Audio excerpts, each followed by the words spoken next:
এক আদারি কোন সরকারের বিরুদ্ধে কথা কয়নি, খালি ওর সবাদ 10-12 লাখ করে মানুষ হচ্ছিল, তাই কুয়াকাটার হাফিজার আর তাইরি করছে ই জামাতের প্রোডাক্ট। কিসের প্রোডাক্ট? তে তুই কার প্রোডাক্ট? কথা কর মিয়া, সব ধরা খাবে সব। যাহা কাল হক ও যাহা কাল বাতিল, হক বিজয় হবে, বাতিল পৃথিবীর থেকে নিশ্চিহ্ন করে দিবেন কে? আবার আরেকজন শেখ হাসিনা বানাচ্ছে জান্নাতি। আচ্ছা উনি যদি জান্নাতি হয় তাহলে আল্লাহ তো তাহলে জান্নাত দিছে, তুই আবার পলাবি কে?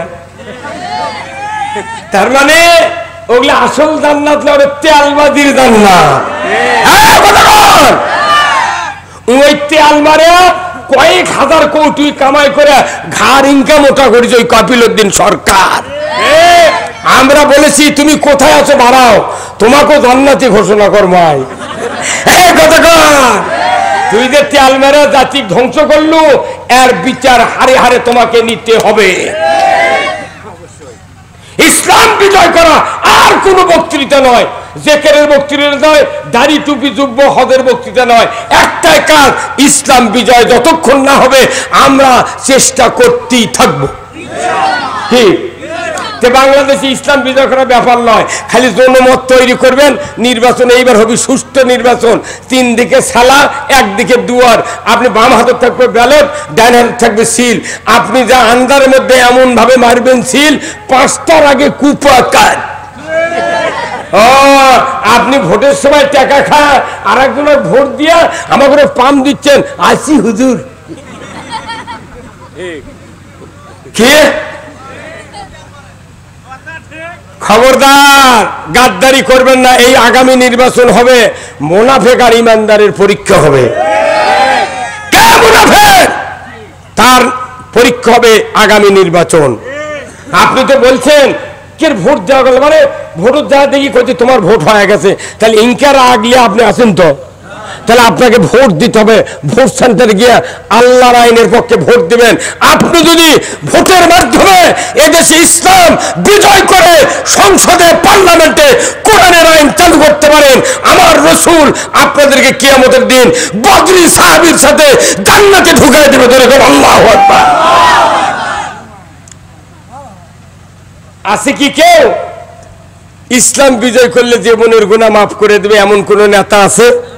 কিন্তু আল্লাহ বলছেন আমি সব গুনাহ তোমাদের মাফ করে দেব, আর মরার পরই তোমাদেরকে মজুরি দিয়ে দেব, পাওনা দিয়ে দেব। জোরে বল আল্লাহু আকবার। আবার আল্লাহ বলছেন ফালইউকাতিল ফি সাবিলিল্লাহিল্লাযিনা ইয়াসরুনাল হায়াতাদ দুনিয়া ওয়া বিল আখিরাহ ওয়া মান ইউকাতিল ফি সাবিলিল্লাহি ফায়ুক্তাল আও ইয়াগলিব ফাসাওফা নুতিহি আজরান আযীমা। সূরা নিসার ৭৪ নম্বর আয়াত। আমার আল্লাহ বলছেন ও পৃথিবীর মুমিনেরা, তোমরা যদি দুনিয়ার জীবনের সুখ সুবিধা আখিরাতের জীবনের বিনিময়ে যদি বিক্রয় করে দিতে পারো, আমি দেখতে পাবো তোমরা আমার বিধান কায়েমের জন্য তোমরা যোগ্য তৈরি হয়ে গেছো। আল্লাহু আকবার। আজকে দেশে অনেকগুলি ইমানদার হাসতে হাসতে ফাঁসির মঞ্চে গিয়ে জীবন দিয়েছেন, কথা ঠিক কিনা? আমরা শুনেছি সাহাবারা রক্ত দিয়েছেন, আমরা শুনেছি সাইয়্যিদ কুতুব শহীদ ফাঁসির মঞ্চে জীবন দিয়েছেন, ইমাম আবু হানিফাকে বিষ পান করে মেরেছেন, শহীদ করে দিয়েছেন। কত মানুষ ইসলামের জন্য শহীদ হয়ে গিয়েছেন। আমার ভাইয়েরা, এত মানুষ শহীদ হয়েছিল, সাহাবারা শহীদ হয়েছিলেন, আমরা চোখে দেখি নাই, কিতাবে হাদিসে শুনেছিলাম। কিন্তু আজকে বাংলাদেশে প্রমাণ হয়ে গেল ইসলামের জন্য হাসতে হাসতে গলায় ফাঁসি দিয়া দুনিয়াতে বিদায় হতে পারে। এটা দেখার পরও কি আপনাদের সন্দেহ আছে? হ্যাঁ, তাদের কোনো সুখ সুবিধার অভাব ছিল না, শুধু ইসলামের জন্য, আপনার জন্য, দেশের জন্য তারা জীবন দিয়েছে, এটা আমাদের জন্য একটা আদর্শ মডেল, কথা ঠিক কিনা? ভাইরা আমার, আমি আপনাদেরকে বলতে চাই, আজকে যদি আমাদের বিবেক যদি কাজ না করে, যে মানুষের বিবেক কাজ না করে সেই মানুষকে কি বলে? পাগল। পাগল, কথা ঠিক কিনা? মানুষের বডি আছে কিন্তু বিবেক নাই, তাহলে বলবি পাগল। আমাদের বাংলাদেশের মানুষগুলো আমরা হয়ে গেছে এখন পাগল। কখন কোন দল করিচ্ছে তার ঠিক নাই। কেন? যে ওই কোরআন পড়ে না, হাদিস পড়ে না, কিচ্ছু জানে না। আমরা বিভিন্ন জায়গা এই কম্বল, তারপরে সোয়ামেলের তেল, ঈদের বাজারের জিনিসপত্র সব বিতরণ করি, বুঝছেন? তখন ওই প্রশ্ন ধরি, ভাই আমাদের নবীর নাম কি? শতকরা 2 জন মানুষও 5 জন মানুষও কবার পারে না, নবীর নাম কবার পারে না। কে ভাই কালেমা তো কয়, কত কুন্ডা? কে ভাই সূরা ইখলাস কুন্ডা? কি গোসলের ফরজ কয়টা? কয় 6টা। ওযুর ফরজ কয় 9টা। কত কয়? 4 জন ফেরেশতার নাম করলে কয় মুহাম্মদ সাল্লাল্লাহু আলাইহি সাল্লাম, মুসা আলাইহিস সালাম, ঈসা আলাইহিস সালাম। এই কত কয়? আবার যদি কয় কোন ফেরেশতা মেঘ সৃষ্টি করে আল্লাহ হুকুমে, আল্লাহর হুকুমে, সেই ফেরেশতার নাম কও, তখন কয় আজরাইল। মানুষ মারে কোন ফেরেশতা? কয় মিকাইল। এই কত কয়? পাগল মানুষ। মসজিদে ইমামতি যারা করে এরা খালি লোলেনি শুদ্ধে বক্তৃতা করে, কোনো মশলা মাসাইল একটা মোতাল্লিদ থেকে শুরু করে একটা মুক্তাদিক শিখায় না। ওটা এমন একটা প্রতিষ্ঠান হয়ে গেছে, জুম্মা লেখা নেই, পড়া নেই, পরীক্ষা নেই, কিচ্ছু নাই, উটুবি মাদ্দা আতর দিয়ে গেল, ওইভাবেই বার হয়ে এলো। এমনও মুসল্লি আছে, আপনাকে দিব নাই, আমাকে ওই দিন আছে, প্রতিদিন শুক্রবার জুম্মার বক্তৃতা হয়, একটা জীবনে একটা বক্তৃতা তার স্ত্রী রাত্রে শোয়ার সময় জীবনে কেউ কয়নি।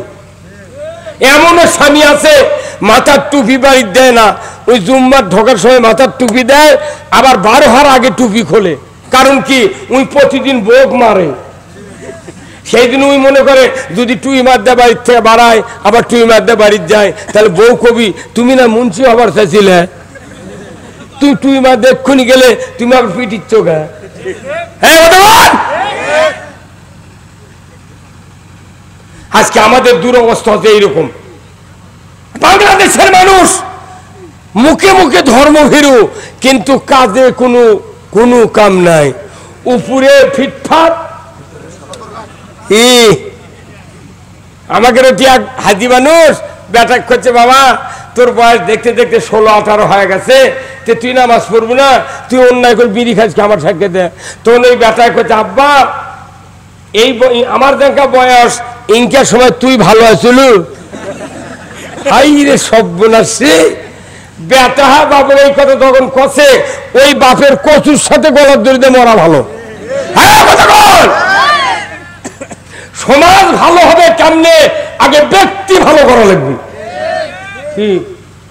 বেটার সাক্ষাতে, বেটা মাদ্রাসা পড়াচ্ছে, ওই বেটার সাক্ষাতে ওই বেলেট দিয়ে জিবের ঢোকা দিয়ে মোটটা গালের চুল কাটে ফেলে দিচ্ছে। আর বেটা কোথায় নামাজ পড়িস, তুই মাদ্রাসাত গেছি পাঞ্জাবি গাওয়ার দিস নিকা। তখন বেটা মনে মনে করে, আব্বা পাঞ্জাবি গাওয়ার দিয়ে তোর ভেজে গেছে, তুই না দাঁড়িয়ে ঝুড়িয়ে ফেলে দিলু।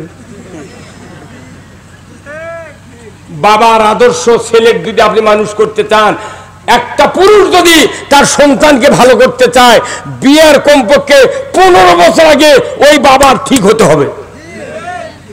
আপনি বিয়ে করে 3-4টে ছোল হচ্ছে, তাও নামাজ ধরেননি, 42 বছর 60 বছর পর্যন্ত ছোল হচ্ছে আর বইয়ের, ওই এখনো নামাজ ধরেনি, তাহলে যে বেতনটা ফালালো ওটা নামাজের বেতন না নামাজের বেতন?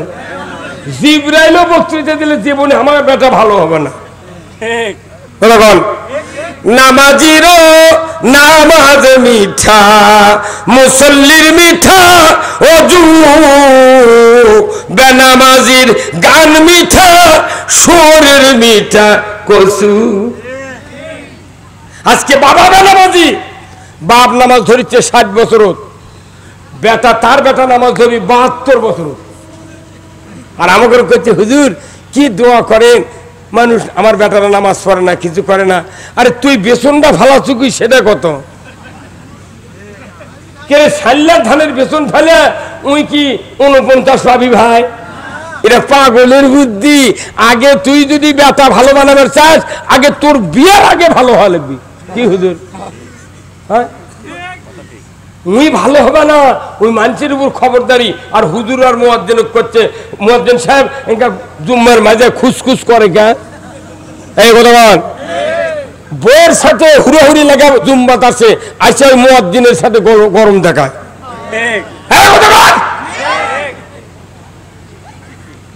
হাজারো দোষ আমাদের আছে, কিন্তু আমরা নিজেরা সংশোধন হতে পারি না, খালি মানুষকে দোষী বানায়। না, কার কি আছে আমরা সংশোধন হব, কিন্তু রসুলের আদর্শ মানার মাধ্যমে আমাদেরকে ভালো হতে হবে। কথা ঠিক কিনা?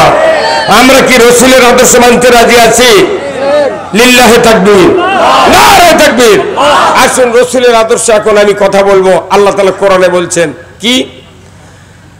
লাকাদ কানা লাকুম ফি রাসূলিল্লাহি উসওয়াতুন হাসানা লিমান কানা ইয়ারজুল্লাহ ওয়াল ইয়াউমিল আখির। আমার আল্লাহ এত সুন্দর কথা বলেছেন, আমার বান্দারা তোমরা যদি আখিরাতের আযাব থেকে বাঁচতে চাও, রাসূলের আদর্শকে উত্তম নমুনা হিসেবে গ্রহণ করো। জাহান্নাম থেকে বাঁচতে গেলে কার আদর্শ? রসুলের আদর্শ না নেতার আদর্শ? আমাদের বাংলাদেশে টুপি দিয়া নেতাদের টুপি, পীর যে টুপি মাথার দেয়, মুড়িদের মাথার সেই টুপি, নেতার গাঁও যে কোট ওরই গাঁও সেই কোট। কতক্ষণ দেখা টুপি দিয়া, কোট দিয়া, জামা দিয়া, গিঞ্জি দিয়া, প্যান্ট দিয়া আমরা নেতার আদর্শ মানি, কিন্তু দুনিয়ার শ্রেষ্ঠ নেতা তিনি কে? রসুল। রসুল বলছেন যে আমার যদি তোমার আদর্শ মানো, আখিরাতে জাহান্নাম থেকে আল্লাহ তাআলা তোমাদেরকে মুক্তি দিয়ে দেবে। আমাদের জাহান্নাম থেকে বাঁচার জন্য আদর্শ মানতে হবে কার? রসুলের। সেই রাসূলের আদর্শের কথা কলি এই বাংলাদেশে মানুষ বলে তোমরা তাহলে রাজনীতি শুরু করছো। কতক্ষণ? রসুল কি রাজনীতি করেননি ভাই? আবু জেহেলের সাথে রাজনীতি করেনি? ইব্রাহিম আলাইহিস সালাম কি নমরুদের বিরুদ্ধে রাজনীতি করেনি? মুসা আলাইহিস সালামকে ফেরাউনের বিরুদ্ধে রাজনীতি করেনি? আমরা এখন রাজনীতি করছি ইসলামের পক্ষে, বাতিলের বিরুদ্ধে। ধরে বল ঠিক কিনা?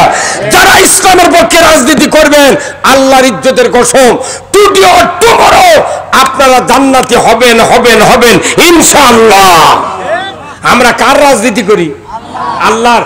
আল্লাহ তো বলছেন তোমরা নামাজ কায়েম করো, রাজনীতি ছাড়া নামাজ কায়েম হবে না। কারণ আল্লাহ তাআলা কোরআনে সূরা হজের 41 নম্বর আয়াতে বলছেন, আল্লাযীনা ইম্মাক্কান্নাহুম ফিল আরদ আকামুস সালাতা ওয়া আতাউয যাকাতা ওয়া আমারু বিল মারুফ ওয়া নাহাউ আনিল মুনকার ওয়া লিল্লাহি আকিবাতুল উমুর।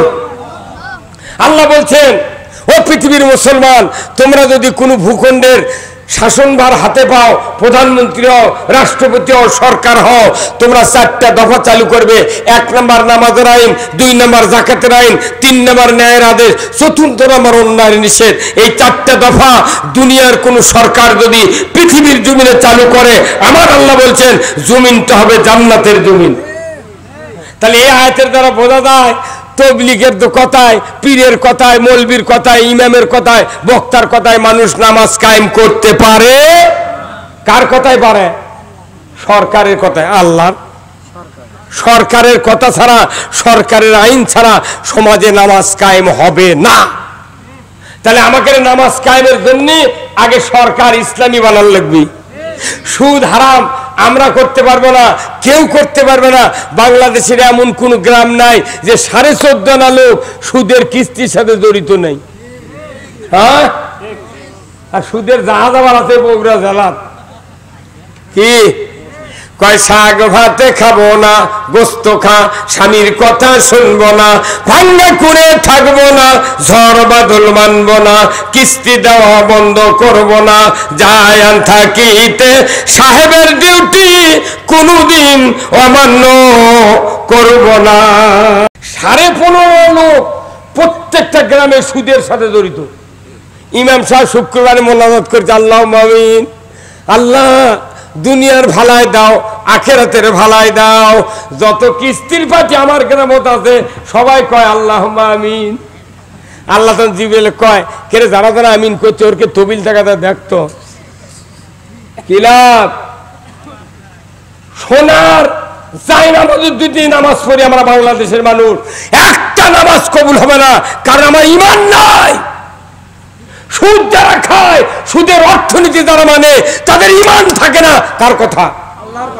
আচ্ছা ভাই বলেন তো, অজু করে যদি 22 হারে অজু থাকবে, এই কথা বল, এটা কি মূর্খ মানুষ বুঝান লাগবে? অজু করে 22 হারলে অজু, রোজা থেকে দুপুরে 1 থাল ভাত খেলে রোজা থাকবে।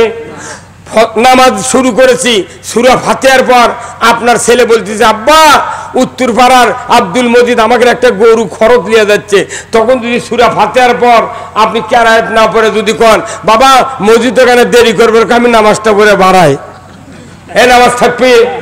তাহলে আপনি নামাজ ভঙ্গের কারণ জানলেন, অজু ভঙ্গের কারণ জানলেন, রোজা ভঙ্গের কারণ জানলেন, ঈমান ভঙ্গের কারণ করলেন না কে? আল্লাহ কোরআনে বলছেন, প্রথমবার বলছেন আহাল্লাল বাইয়া হারামার রিবা, ব্যবসা হালাল সুদ হারাম। কার কথা? আল্লাহ বলেছেন আকিমুস সালাত ওয়া আতুজ যাকাত, মানুষ নামাজ পড়ার কথা, কায়েম করার কথা আল্লাহ কাছে, কিন্তু আমরা সমাজে নামাজি নেই। আছে বাংলাদেশে নামাজির তুলনায় বেনামাজি অনেক বেশি। কি বেশি না? আচ্ছা এটি যদি কই যে গতবারে বগুড়া টাউনে ওই যে ইয়ার আপনার জয়পুর হাটের রাজ্জাক মামা লটারি খেললো না, মাথায় নষ্ট বাবা। আচ্ছা কারা কারা লটারি কিনেছিলেন যদি হাত তুলবে, কই এটি কমপক্ষে 10 আনা লোক তুলবি। হ্যাঁ, যারা লটারি কিনে এর কি ঈমান নাই, যারা সুদ খায় তার কি ঈমান নাই, যারা অন্যায় করে আল্লাহর হুকুম মানে না তাদের ঈমান নাই। আল্লাহর কথা একটা যদি অমান্য করি আমার ঈমান থাকবে না। কি? আচ্ছা আপনি সব হুকুম মানছেন, আপনার বেটা যদি এমবিবিএস ডাক্তার হয়, যদি খাতনা না করে ওকে যদি 2 লাখ টাকার চাকরি সরকার দেয়, আপনার ভাই যদি 100 বিঘা জমি আল্লাহ দেয়, ওই বেটাকে বিয়ে দেবে পারবেন? কত কত কনেগা আপনার বেটা এমবিবিএস ডাক্তার 2 লাখ টাকা বেতন পায়, আপনি বাপ হিসাবে 100 বিঘা জমি আবাদ করেন, কিন্তু একটা এমবিবিএস ডাক্তার খোঁজ পায় ঘটকাছে করছে যে বিয়ে দিবেন আপনার বেটার সাথে মানাবি, সে একটা ডাক্তার নিয়ে আসে। কিন্তু ডাক্তারনির বাপ যদি জানে যে ওর সব ভালো, বেতন আছে, সুরত ভালো, বাপের অবস্থা ভালো, কিন্তু গায়ের মধ্যে যদি কয় না সব তো ভালো করলু, কিন্তু ওই ওর বেটা খাতনা করেনি, ফকিন্নির বিটি বিয়ে বসবে? কত করে কয়টা আইন মানেনি? তাহলে একটা আইন না মানার কারণে বিয়ে দেওয়ার পাত্রী পাবে না। হুজুর কথা কোন টাকা হে ভাবি, আল্লাহর একটা আইন মানলে যে বিয়ে হবার পারবে না, ওই রকম যে কোনো একটা আইন যদি অমান্য করি আমাদের ভেতরে ঈমান থাকে না। আল্লাহ কোরআনে বলছেন ইয়া আইয়ুহাল্লাযিনা আমানু লা তাকুলুর রিবা, ঈমানদাররা সুদ খায় না। জোরে বলুন ঠিক কিনা? আজকে বাংলাদেশে সুদের অর্থনীতি চলতেছে, সুদে পুরো বাংলাদেশ নিমজ্জিত হয়ে আছে। হ্যাঁ, সিসি লোন করে কোটি কোটি টাকার ব্যবসা করছে, করে বছরে 6 বার উমরা করে আর 1 বার বড় হজ করে, তা আবার ওটি থেকে এসে করছে 6 বার চুমা দিছি, হজরে আসো 6 বার চুমা দিছি। তখন আল্লাহ কয় জিবরাইল, কে রে তুই যে টাকা দিয়ে হজ করছু তোর ওই টাকা তো লড়াই চলবে না। কত এসে আবার পাথরও চুমা দেওয়ার অ্যাডভান্স করছে। তখন জিবরাইল আল্লাহ কয় আল্লাহ ই তো পাথর গিলে খেলেও তো কিছু হবে না। কি ওই দিন আল্লাহ রাগ করে করোনা দিয়ে 2 বছর হজ বন্ধ আছিল, আর আমাকে আল্লাহ মসজিদে তো ঢুকতে দেয়নি। সরকার কাছে 5 জনে নামাজ পড়, ঈদের মাঠে যাবার পারবো না, তুই ঘরের মধ্যে পড়। আবার ওই অবস্থায় যে মানুষগুলো মরছে, বাপ মরিছে, বেটা হাত দিয়ে লাড়েনি, পাও দিয়ে ঠেলা দিয়ে কব্বরত নেমে দিছে। এইগুলো দেখেননি আপনারা? দেখেননি? এটা আল্লাহর কেউ চোখত বাল নেয়নি যে এরা কি করছে। আর মুগলা এই ভাই কতক্ষণ দেখা, হ্যাঁ এখনো মানুষ 46 বছর বয়স এখনো 5 ওয়াক্ত নামাজ ধরেনি, কোথায় চেষ্টা করি কি সেই দেশে ইসলাম বিজয় হবে না, বহু দেরি আছে। এই জন্য আপনাকে করতে হবে কি, ব্যক্তি সংশোধন। 1 মাসের মধ্যে আপনার বাড়ি ঠিক করতে হবে। স্ত্রী বলতে হবে তুমি পর্দায় থাকো, কোনো মার্কেটে যেতে পারবে না। বেটাক বলবেন যে এই তুই আমার ছেলে, যদি তুই নামাজ না পড়িস তুই এই বুড়ির বাড়িতে বার হয়ে যাও, 1 কাঠা সম্পত্তি তোকে দেবো না। এইরকম কঠোর হওয়া লাগবে না। তারপরে নির্বাচন হলে ভোট দেওয়া লাগবে আল্লাহর আইনের পক্ষে। আপনি মরে যাবেন, জান্নাতে যাবেন। ভোটের কথা কলে তখন টাকা খুঁজিচ্ছে, জানলা খুলে দিয়ে বসে আছে দুপুর আজ পর্যন্ত। কেবা চাচা আছেন, আসিবা তোমার এগুলা কাম, এক্ষুনি যত মানুষ চলে গেল, তোমার কথা কয়েকটা আমরা হাঁপসে গেছি। এই কথা বল, একটা ভোটার 4-5 জনের থেকে টাকা নেয়, লিয়া আসল জায়গা ভোট না দিয়া কচু মার্কা নেতা ভোট দিয়া এই দেশটা শেষ করে দিছে। এই কথা, এই জন্য আর নয়, আমরা আল্লাহর আইন চালু করতে চাই গণতন্ত্রের মাধ্যমে। ধরে বল ঠিক কিনা? যদি আপনি এই কাজ করতে পারেন, এটা ডাইরেক্ট আল্লাহর হুকুম। আল্লাহ কোরআনে সূরা মায়দায় বলেছেন 8 নম্বর আয়াতে, ইয়া আইয়ুহাল্লাযীনা আমানু কুনু কাওয়ামিনা লিল্লাহি শুহাদা বিল কিসত ওয়া লা ইয়াজরিমান্নাকুম শানানু কওমিন আলা আল্লাহ তা'দিলু ইদিলু হুয়া আকরাবু লিত-তাকওয়া আত্তাকুল্লাহ ইন্নাল্লাহা খাবীরুম বিমা তা'মালুন আল্লাযীনা আমানু ওয়া আমিলুস সালিহাতি লাহুম মাগফিরাতু ওয়া ইনদাহু আজরুন আযীম। সূরা মায়দার 8 নম্বর, 9 নম্বর, 10 নম্বর আয়াত আল্লাহ বলেছেন, ও পৃথিবীর ইমানদাররা, তোমরা আল্লাহর বিধানসমূহ পূর্ণরূপে কায়েমকারী হয়ে যাও। কোন বিশেষ সম্প্রদায়ের শত্রুতার ভয়ে তোমরা ন্যায় বিচার থেকে বিরত থেকো না। ইদিলু, ন্যায় বিচার করো। হুয়া আকরাবু লিত-তাকওয়া, এটা হলো খোদাভীতির অধিকতর নিকটবর্তী। যেরকম আল্লাহু আকবার। যারা আল্লাহর বিধান কায়েমের চেষ্টা করে ওই ব্যক্তিরা আল্লাহকে বেশি ভয় করে। কার কথা? আমার ভাইরা, কেমন করে আল্লাহকে ভয় করে? আল্লাহর রাসূল মদিনায় হিজরত করলেন, ইসলামী রাষ্ট্র কায়েম করলেন। প্রথম যুদ্ধ হলো বদরের যুদ্ধ, দ্বিতীয় যুদ্ধ হলো উহুদের যুদ্ধ। আল্লাহর নবী 1000 সাহাবী তৈরি করার জন্য, রেডি করার জন্য মদিনার আনসার মুহাজিরদেরকে ডাক দিলেন। একত্র করতে করতে 999 জন তৈরি হয়ে গেল। একজন সাহাবী হযরতে হানজালা রাদিয়াল্লাহু তাআলা আনহু, উনি রাসূলের সামনে হাজির, যুবক মানুষ। আল্লাহর নবী বললেন, হানজালা তুমি কি জন্য এসেছো? বলে, হুজুর আমি উহুদের ময়দানে যুদ্ধ করতে চাই। রাসূল বললেন, হানজালা তোমার যে বয়সটা হয়েছে তোমাকে বিবাহ করতে হবে, তোমার যুদ্ধের ময়দানে যাওয়ার কোনো প্রয়োজন নাই। যুদ্ধের ময়দান থেকে রুখসুদ দিয়ে দিলেন রাসূল। হযরত হানজালা বাড়িতে গেলেন, বিবাহের কাজ শুরু করে দিলেন। উনি বিবাহ করলেন বিকেলবেলা, রাত্রিতে বাসর ঘর, উনি বাসর ঘর উদযাপন করলেন। ভোর রাতে হাম্মামখানায় চলে গিয়েছেন নিজের স্ত্রীকে নিয়ে গোসল করার জন্য। এমন সময় মদিনার অলিতে গলিতে ঢান্ডারা দেওয়া হচ্ছে। কিয়াসুরে কোথায়? উহুদের প্রান্তরে। কুতিলা মুহাম্মদ, ইসলাম পরাজিতর পথে। কিয়াসুরে তরবারি নিয়ে মদিনার থেকে বেরিয়ে উহুদের ময়দানে যাবে, ইসলাম বিজয় করার পক্ষে তোমরা যুদ্ধ করবে। কিয়াসো ঢান্ডারা বাঁধানো হচ্ছে। হযরতে হানজালার কানে পড়ে গেল। স্ত্রীকে বললেন, প্রাণের স্ত্রী, মুহূর্তকাল আমি দেরি করব না, আমাকে তরবারি দাও, যুদ্ধের পোশাক পরিয়ে দাও, আমি উহুদের ময়দানে যুদ্ধ করতে যাব রাসূলের পক্ষে, ইসলামের পক্ষে। যেরকম মারহাবা। ওনার স্ত্রী বললেন, প্রাণের স্বামী আপনি তো যুদ্ধ করবেন, ঠিক আছে, বাধা দেব না, তরবারি দেব, যুদ্ধের পোশাক দেব। হুজুর আপনি দয়া করে আপনি ফরজ গোসল করেন, আপনি দয়া করে ফজরের নামাজ পড়েন, তারপরে আপনি উহুদের ময়দানে যান। হযরত হানজালা বললেন, প্রাণের স্ত্রী, গোসল করতে গিয়া যদি আমার নবী শহীদ হয়ে যান আর ইসলাম যদি পরাজিত হয়ে যায়, আমি হানজালাকে আসামির কাঠগড়ায় দাঁড়াতে হবে। হযরত হানজালা স্ত্রীর কাছে যখন এই আশা ব্যক্ত করলেন, স্ত্রী আর দেরি করলেন না, তরবারি হাতে দিয়ে দিলেন, যুদ্ধের পোশাক পরিয়ে দিলেন। উনি এক দৌড়ে উহুদের ময়দানে গিয়া রাসূলের সাথে সাক্ষাতের আগে তরবারি নিয়ে যুদ্ধের ময়দানে নেমে পড়লেন। এক এক করে কাফেরদেরকে জাহান্নামে পাঠিয়ে দিয়ে নিজেও শাহাদত বরণ করলেন। মদিনায় খবর গেল হানজালার স্ত্রী তোমার স্বামী শাহাদত বরণ করেছে। এই কথা শোনার সাথে সাথেই হযরত হানজালা রাদিয়াল্লাহু তাআলা আনহার স্ত্রী উহুদের ময়দানে রাসূলের সামনে হাজির হয়ে গেলেন। উনি বললেন ইয়া রাসূলুল্লাহ, ইয়া হাবিবাল্লাহ, আমার স্বামী হানজালা বাসর সহ্য উদযাপন করেছে কিন্তু গোসল দেয় নাই। আমি শুনেছি যারা শহীদ হয় রক্তাক্ত অবস্থায় গোসল ছাড়া আপনি দাফন করেন, কিন্তু আমার স্বামী ফরজ গোসল হয়েছিল তার উপর, কিন্তু গোসল করে নাই।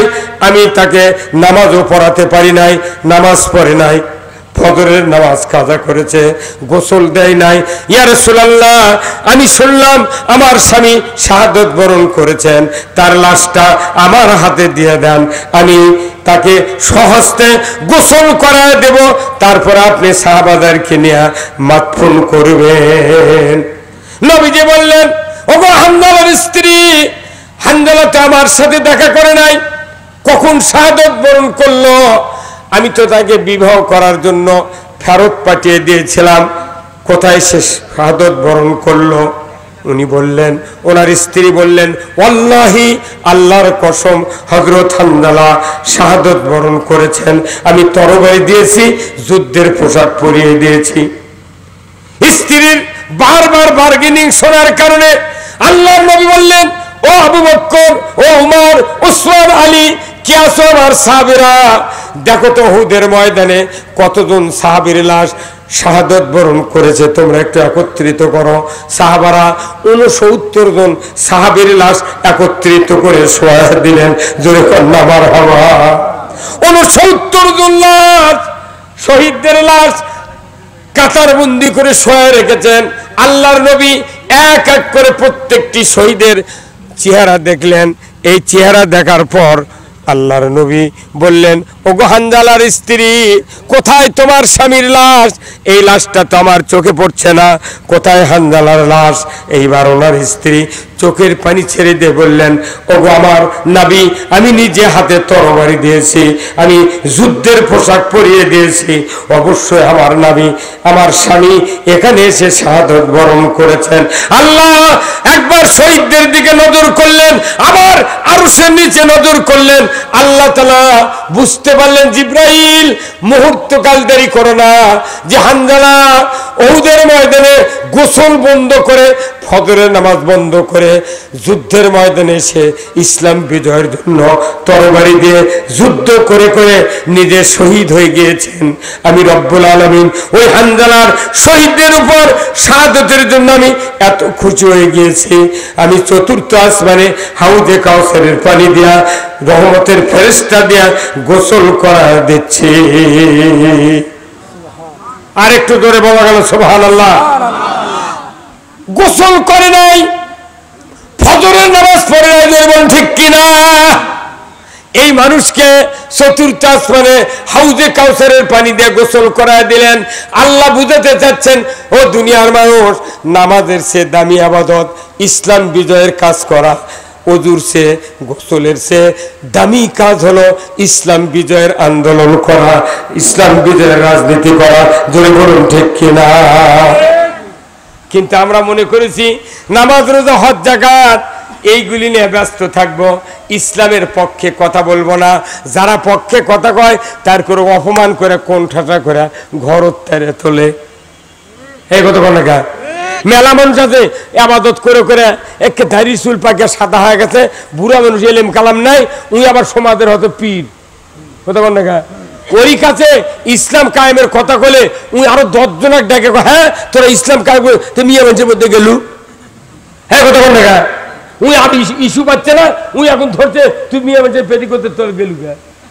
এই কথা কা মানে উই তো করবি না উনি আরো গোলমাল বাঁধায়। কথা কোন না, আপনি আমাকে লোকই নাই, আমাকে কেউ ভোটও দেয় না, তাহলে ইসলাম বিজয়ের কাজ বাদ দিয়ে যদি আমরা বসে থাকি, কিয়ামতের দিন জাহিলাতের সাথে আমাদেরকে উঠতে হবে। কথা ঠিক কিনা? রসুলের পাশে নামাজ পড়ছেন আব্দুল্লাহ বিন উবাই, মসজিদে নববীতে রসুল ইমাম, পেছনের কাতার সামনের কাতারের মুক্তাদি হলো আব্দুল্লাহ বিন উবাই নামাজ পড়েছে, কিন্তু ভেতরে ভেতরে আবু জেহেলের সাথে যুক্তি করছে যে এই কাম করলে মুহাম্মদ এমনি ডিবিট হয়ে যাবি, তোর মনে তুই সমাজের নেতা হওয়াই থাকবো। কি এই কাম করেছে, মরার আগে বুঝে পারছে আমি যে তলদে ক্ষতি করছি মুহাম্মাদের আর ইসলামের, আমার তো বাঁচার উপায় নাই। তখন করছে যে ইয়ে করা লাগবে, ওই বাবা আমি মরে গেলে তোমরা যার নতুন কাপড় চুপুর কেনো না কাপড়ের জন্য, তোমরা ওই নবীর একটা জুব্বা এনে আমাকে পরে দেবে। কি এনে? নবী গায়ের জুব্বা। এখন মানুষ জুব্বা গাছ দেয় কেসব জানেন, ওই কব্বরে আযাবের থেকে বাঁচার জন্য। কি সারা জীবন জুব্বা গাছ দেয়নি, শার্ট প্যান্ট ফিন্দে দুনিয়ার চাকরি করছে, সব করছে, কিন্তু হজ করে আসে জুব্বা গাছ দিচ্ছে। এই কথা বল না আপনারা, হ্যাঁ এই জুব্বা কি হজ করলে গাছ দেওয়া লাগবে না রসুলের আদর্শ হিসাবে পোশাক তৈরি করতে হবে? কথা ঠিক কিনা? হ্যাঁ কোথায় মুসলমান? এই আব্দুল্লাহ বিন উবাই বলল, বাবা আমার ভয় হচ্ছে যদি নবীর জুব্বা গাছ দিয়ে না শুই আমাকে চাকা দিবি। সেই দিন ব্যথা করে কথা, বাবা রসুল একটা জুব্বা এনে কাপড় পরার বা মারা গেলে রসুলের জীবদ্দশায় এই ঘটনা। আব্দুল্লাহ বিন উবাই মারা গেছে, বেটারা রসুলের কাছে বলছে হুজুর একটা জুব্বা দেন, আমার বাপের ওসিয়ত। তখন জুব্বা দেশে আবার বলছে হুজুর আপনি এনে জানাজা করবেন। আচ্ছা যাও, তারপরে আমার বাপের জন্য দোয়া করবেন। রসুলের জুব্বা, রসুল ইমাম, যে জানাজার রসুল ইমাম তার জন্য কি কোনো টেনশন আছে ভাই? এমনি আমাকে দেখো বাপ নামাজি বেটারাও নামাজি, কথা বলে গা বাপ নামাজি বেটারা অনামাজি, তাহলে দুই গ্রুপ কি একই? এখন এই বেটাকে নামাজ পড়ে না বেটারা, ওই মাথার গামছা দিয়ে ওই জানাজাত খাড়া হতে, চার বেটা খাড়া হতে, আর বাপ তো মরিছে বেনামাজি। এখন জানাজা করছে ওই জামিল মাদ্রাসার মোতামিম, কতক্ষণ বিরাট মুক্তি মানুষ জানাজা শুরু হবে। তখন চার বেটা করছে যে মর্দক ইমাম বানাচ্ছি আমার বাপ জান্নাতে গেছে। আর আল্লাহ করছে পাগল তোর মাথা ঠিক আছে, নবীর দোয়া ফেল করে দিছি। আরে তুই বেনামাজি পাশে আছিস দাঁড়িয়ে বেটা, তুই জানাজা করে পারলু না? তুই এই মুক্তিক জানাজা করে পড়ার জানাজা জিন্দিগিতে চোখের পানি কোন ইমামের বাড়াতে পারে না। আমার রসুল বলছেন আপনি যদি মৃত্যুর সময় ইমানের মৃত্যুবরণ করতে চান, নিজের একটা সন্তানকে কোরআন পড়ানোর জন্য হাফেজ আলেম তৈরি করেন। কয়জনের ঘর জানাজা করার লোক আছে কোন? তো কোরআন পড়ার লোক আছে? বাপ মরবেন লাগে মসজিদের ইমাম মাদ্রাসার হুজুর ডাক্তারের কাছে, হুজুর আসেন হুজুর আমার বাপের মনে জাকানদানি শুরু আছে, যা দেখে হুজুর আলু তুলবে গেছে। ওই আলু তুলে আসতে আসতে জান কবজ করে নিয়ে করতোয়া পার হয়ে গেছে। এই কথা আল্লাহ রসুল বলছেন তুমি যদি ইমানের মৃত্যুবরণ করতে চাও তাহলে তোমাকে একটা সন্তান কোরআন পড়নেওয়ালা বানাতে হবে। কথা ঠিক কিনা?